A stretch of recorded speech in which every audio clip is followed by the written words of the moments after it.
Hi, welcome explorers. எப்படி இருக்கீங்க? நல்லா இருக்கீங்களா? நாம் இப்போ எங்கே வந்திருக்கோம்னா ஆந்திரா வந்திருக்கோம். காக்கிநாடாவில் இது வந்து பார்த்திங்கன்னா ஸ்ரீகாளஹஸ்தி.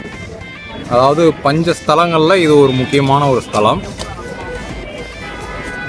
இது வந்து வாயு ஸ்தலத்தை சார்ந்தது. எனக்கு பின்னாடி இருக்கிற சிலை வந்து பார்த்திங்கன்னா கண்ணப்ப நாயனார் கோவிலுக்கு பக்கத்தில் இருக்கிற ஒரு சிலை. எனக்கு பின்னாடி வந்து பார்த்திங்கன்னா ஒரு ஆறு ஓடிட்டுருக்கு. அந்த ஆறோட பேர் வந்து பார்த்திங்கன்னா ஸ்வர்ணமுகி. ஸ்வர்ணமுகினா என்ன அர்த்தம்னா, ஸ்வர்ணம்னா தங்கம், முகினா முகம். ஒரு காலத்தில் வந்து தங்கத்தை போல் ஜொலிச்சதுனால இந்த ஆறோட பேர் வந்து பார்த்திங்கன்னா ஸ்வர்ணமுகி அப்படின்னு வச்சுருக்காங்க.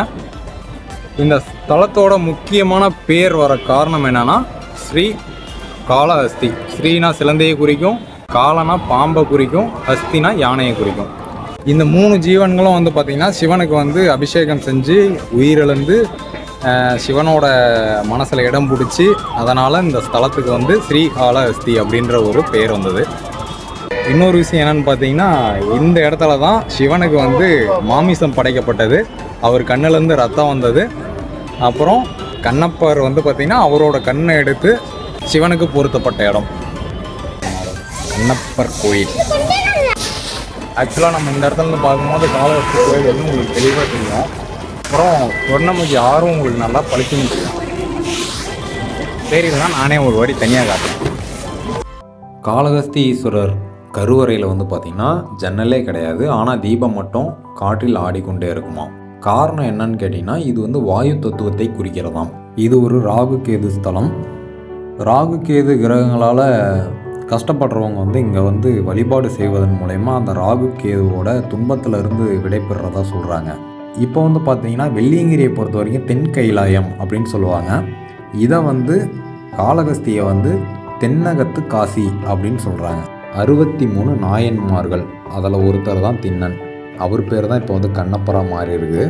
அவர் வந்து ஒரு வேடனாக இருந்துட்டு ஒரு நாள் வேட்டைக்கு போயிட்டு இருக்கும்போது காளஹஸ்தி ஈஸ்வரரை பார்க்குறாரு.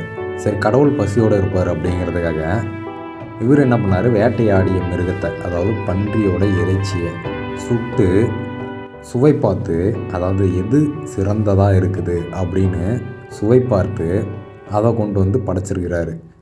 சரி, அபிஷேகம் எப்படி பண்ணார், அவரோட வாயில் தண்ணியை கொண்டு வந்து அபிஷேகம் பண்ணியிருக்காரு. சரி, இதெல்லாம் பார்த்தா யாருக்கு தான் கோபம் வராமல் இருக்கும்? கண்டிப்பாக எல்லா சிவபக்தருக்கும் கோபம் வரும். அங்கே சிவபெருமானுக்கு சேவைகள் செய்து கொண்டிருந்த சிவகோச்சாரியார், அவருக்கு வந்து பார்த்திங்கன்னா ரொம்ப மன வருத்தம் ஆயிடுச்சு.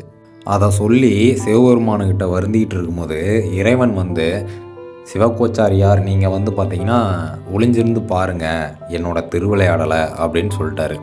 சரி, சிவகோச்சாரியாரும் ஒளிந்திருந்து பார்த்துட்டு இருக்கும்போது திரும்ப அந்த வேடன் திண்ணன், அவர் பேர் திண்ணன், அவர் வந்து பார்த்திங்கன்னா சிவபெருமானுக்கு எப்பயும் போல் பன்றி இறைச்சி, வாயில் அபிஷேகத்துக்கு தண்ணி அப்படி கொண்டு வந்துட்டு இருக்கும்போது சிவபெருமானோட கண்ணிலிருந்து ரத்தம் வந்திருக்கு.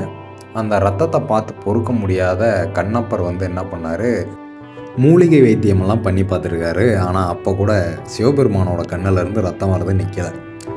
சரி, இதை பார்த்துக்கிட்டு பொறுக்க முடியாத கண்ணப்பர் என்ன பண்ணார், அதாவது திண்ணன் என்ன பண்ணார், அவர் ஒரு வேடன் இல்லையா, அவர்கிட்ட ஈட்டி இருக்கும். அந்த ஈட்டியை வச்சு அவரோட கண்ணை நோண்டி சிவபெருமானுக்கு பொருத்திருக்கிறாரு.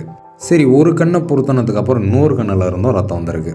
இன்னொரு கண்ணையும் நோண்டி வைக்கலாம் அப்படின்னு அவர் முற்படும் போது 2 கண்ணும் தெரியாமல் போயிடுச்சுன்னா எப்படி அந்த கண்ணை பொருத்துறது சரியா அப்படின்னு யோசித்த கண்ணப்பர் என்ன பண்ணார், அவரோட காலை எடுத்து அந்த சிவபெருமானோட இன்னொரு ரத்தம் வடிகிற இன்னொரு கண்ணு மேலே காலை வச்சு அவரோட கண்ணை நோண்ட ஆரம்பிச்சிட்டாரு. உடனே அவருக்கு எதிரில் தோன்றுன சிவபெருமான், கண்ணப்பரே நில்லு. அப்படி தான் அவருக்கு வந்து கண்ணப்பர்னு ஒரு பேர் வந்தது. உன்னோட பக்தியில் நானே ரொம்ப நெகிழ்ந்துட்டேன் அப்படின்னு சொல்லி அவருக்கு வந்து பார்த்திங்கன்னா அவருக்கு பக்கத்தில் ஒரு சன்னதி கொடுத்துருக்குறாரு. இதிலிருந்து நம்ம என்ன தெரிஞ்சுக்கிறோன்னா, சிவபெருமானை பொறுத்த வரைக்கும் அன்பிற்கு அடிமையானவன். நாம் அவர் மேலே எவ்வளவு அன்பை காட்டுறோமோ அவ்வளவு அன்பை நம்ம மேலே காட்டுவார். கண்ணப்பரை பொறுத்த வரைக்கும் அங்கே என்ன செஞ்சார் அப்படிங்கிறத விட எப்படி செஞ்சார் அப்படிங்கிறது தான் இந்த கதை வரலாறோட முக்கிய சிறப்பம்சமே. நாம் அன்போடு செய்யும் எந்த ஒரு காரியத்திலும் நம் அப்பன் சிவனே நமக்கு துணை நிற்பார் அப்படின்னு சொல்லி இந்த பதிவை நான் முடிச்சுக்கிறேன். நன்றி, வணக்கம்.